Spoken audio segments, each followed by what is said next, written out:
Part 1, Autumn Leaves, Year 2020. Late afternoon in the suburbs of Portland, Oregon. A crisp breeze glided through rows of fiery red maples, like silk scarves trailing across a sun-dimmed sky. On the weathered wooden porch of a two-story house, where moss-covered tiles and faded wooden railings spoke of time past, an elderly couple sat side by side. They said nothing, simply gazing at the sky and the earth, as if they'd known each other long enough that words were unnecessary. Henry took a sip of black tea from a chipped ceramic mug. His hands trembled slightly, but his eyes were still bright. Beside him, Martha was folding the wool scarf she had just finished knitting for their first grandchild. They had lived together for more than 30 years, and evenings like this were their small ritual, a slice of peace carved from a life once swept by storms. "Do you remember that autumn?" Martha asked softly, eyes following the branches swaying in the wind. Henry smiled gently, his lips curling into a soft line marked by time. 1990, right? When we had only $300 and an old beat-up Ford. Martha nodded, pulling the knit blanket closer to her lap. We had nothing but each other then. But now we have a whole life. Flashback, winter 1990. Back then, Henry was a young man who had just lost his job at a small lumber mill in Iowa. The factory shut down, and unemployment checks weren't enough to get them through the winter. Martha, then 30, was pregnant with their first child and working just a few hours a week at a neighborhood bakery. Poverty didn't shame them, but it forced them to choose between poor stability or risky change. "We need to go to the city," Henry said, gripping the steering wheel as their car rolled west, toward Portland, where there were rumors of a lumber mill hiring. They slept in their car for the first 3 nights, huddled together against the wet chill of Oregon's winter. A pregnant woman and an unemployed man. Not a pitiful sight, but a beginning. A very American beginning, where people rebuild their lives with bare hands and hope. On the first day, Henry applied for a job lifting cargo at a warehouse. He didn't say much, just worked. His hands blistered from the cold, his back ached, but every dollar earned was a brick laid for the future. As for Martha, she got a job helping at St. James Church, cleaning wooden pews and sweeping after each Sunday Mass. Everyone pitied the petite woman with a large belly who bent low to clean the freezing floor tiles. They managed to rent a tiny room in a poor neighborhood on the city's east side. It had only one gas burner, a shared toilet, and a window that creaked with every breeze. But to Martha, it was paradise. She could sleep on a mattress instead of a car seat, and Henry still came home every night. Back to the present, evening kitchen and jazz. Louis Armstrong's music drifted from the old radio in the kitchen. Martha was making dinner. Chicken soup, cornbread, and a bit of mashed apple, the meal she always made when the weather turned chilly. Henry slowly got up from his porch chair and walked inside to help her get the dishes. His gestures were slow, but precise, like a dance practiced over 30 years. "Remember when we bought our first electric stove?" she asked while slicing bread. "Yeah," he chuckled, "and I kept burning everything for a whole week." They both laughed, aged laughter, yet crystal clear, echoing through the worn-out kitchen. End of part 1. A resting place for memories. Dinner ended with a slice of apple pie and an old story revisited. "Do you ever regret it?" Martha suddenly asked as they sat once again on the porch, watching the sun set behind the hills. Henry turned to look at her. He said nothing, only held her hand tightly. "Never. If we hadn't lived through those years, I wouldn't know how to cherish each day with you." She nodded, her eyes glowing with little specks of light, from the red leaves, from memories, and from a love that had survived 30 cold seasons. Part 2. The early days in Portland, a light at the end of the alley. The winter of 1990 lingered strangely long in Portland. The cold didn't just seep through thin jackets, it crept into people's hearts.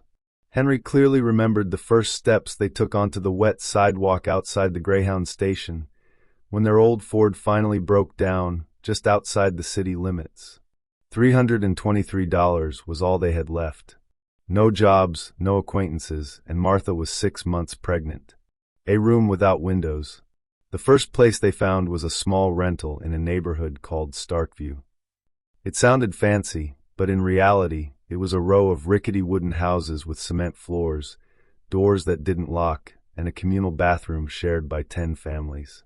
Every time Martha walked past the long, damp-smelling hallway, she had to hold her breath.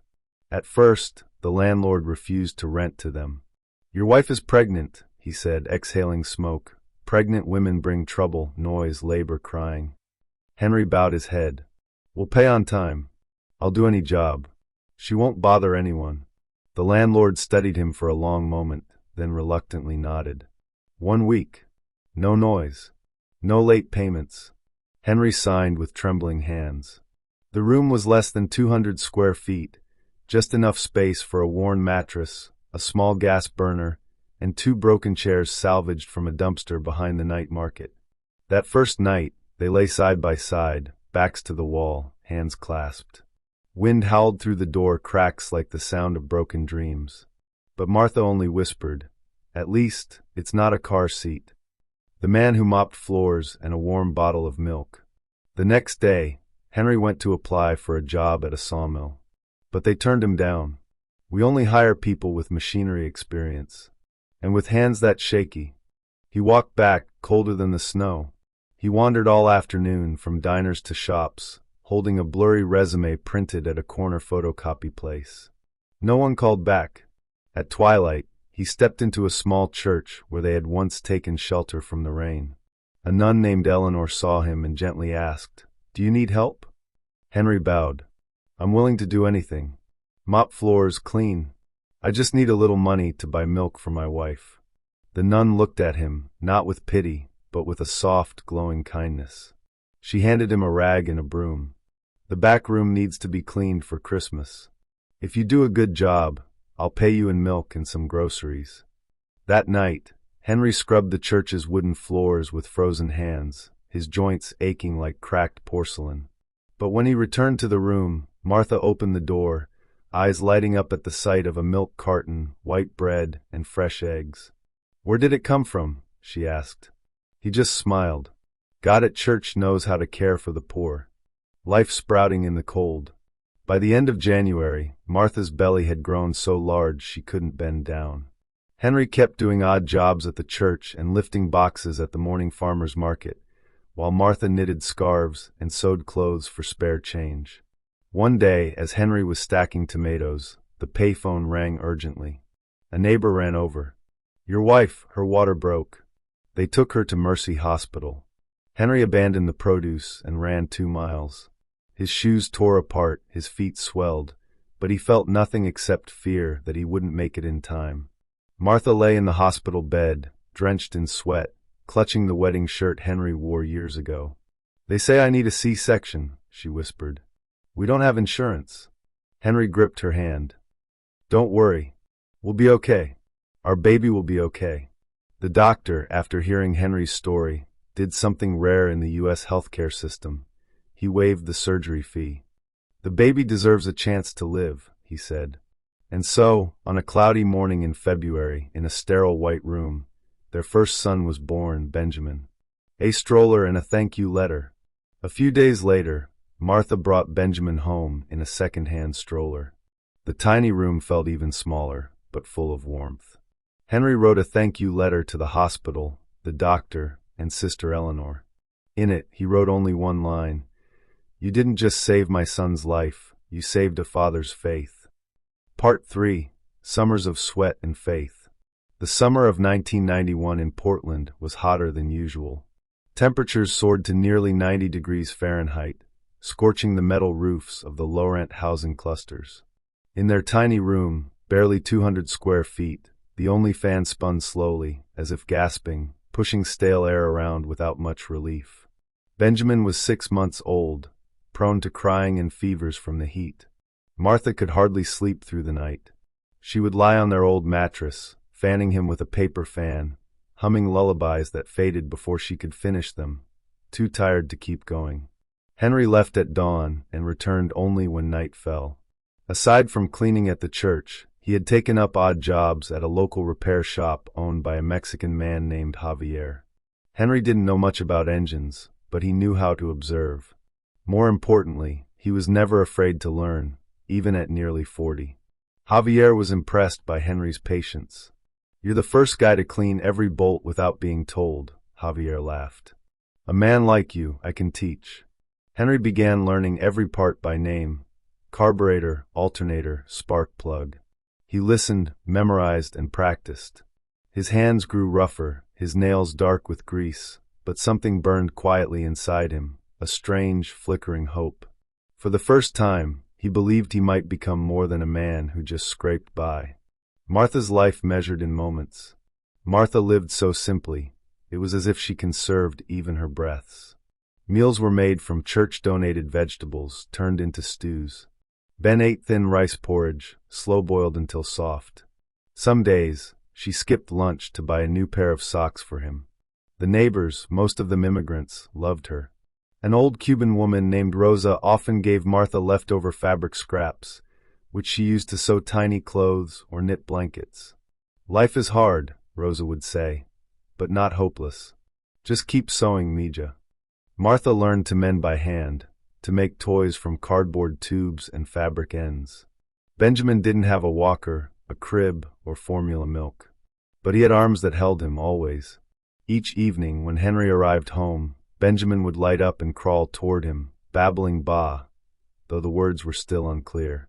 He would grab Henry's oil-stained pant leg, and that moment alone made all the fatigue worth it. The fight for a normal life. By August, Henry turned to Martha one evening and said, "We need to move out of this place. I want Ben to grow up where there's sunlight, a yard to run in, and a kitchen where you can really cook." Martha looked at him and pressed her lips together. "But we only have $200 saved. How can we afford anything better?" Henry said nothing. He knew. But he also knew that if they stayed, Ben would grow up with moldy walls, screams through thin walls, and the stench of a shared toilet. So he asked around. Every lunch break, every moment off, he wandered the outer neighborhoods, looking for houses for rent. Most people turned him away the moment they heard about his job or income. One middle-aged white man even sneered, "You think you can afford to live here? People like you should stay in your place." Henry didn't get angry. He looked at the man and said, "I'm not asking for much. Just a roof that doesn't leak and a window. My child deserves a window." Maple Avenue, where dreams begin. Finally, one September afternoon, Henry met a widow named Mrs. Elkins. She was a retired schoolteacher, living alone in a house with a backyard and a spare room. "The back room in my house is empty," she told him. "It's small, but it's bright. Has a private kitchen and a tiny bathroom. I don't need much rent, just someone decent and quiet." Henry brought his resume and the thank you letter from St. James Church. He always carried it in his shirt pocket like a badge of honor. Mrs. Elkins read it, then smiled gently. A man who writes a thank you note for a bottle of milk usually isn't a bad man. On move-in day, Henry carried Benjamin on his back. Martha held their old suitcase, and together they stepped into the little house. For the first time in over a year, they had hot water, a gas stove, and a window that welcomed the morning sun. End of part 3, A Real Home. That night, in their tiny new kitchen, Martha made cheap spaghetti, poured full of love. Henry turned on the small radio he had borrowed from church and played, "What a Wonderful World." Benjamin slept soundly in a wooden crib Javier had built for them. Henry looked at Martha, eyes damp. "For the first time," he whispered, "I feel like I can finally breathe." Martha smiled and poured him a glass of cold water. She said nothing, just laid her hand gently over his, rough, calloused, and worn, but the hands that had built their entire world. They didn't have much, but somehow they still had everything. A single yellow porch light stayed lit that winter, not just to light their way, but to remind them, love can survive anything. But their journey had only just begun. In the next episode, Henry and Martha build a real home, face their greatest fear as parents, and begin to live, not just survive. If this story warmed your heart, don't forget to like and subscribe to the channel. Turn on the bell so you won't miss episode 2. The most touching part is yet to come.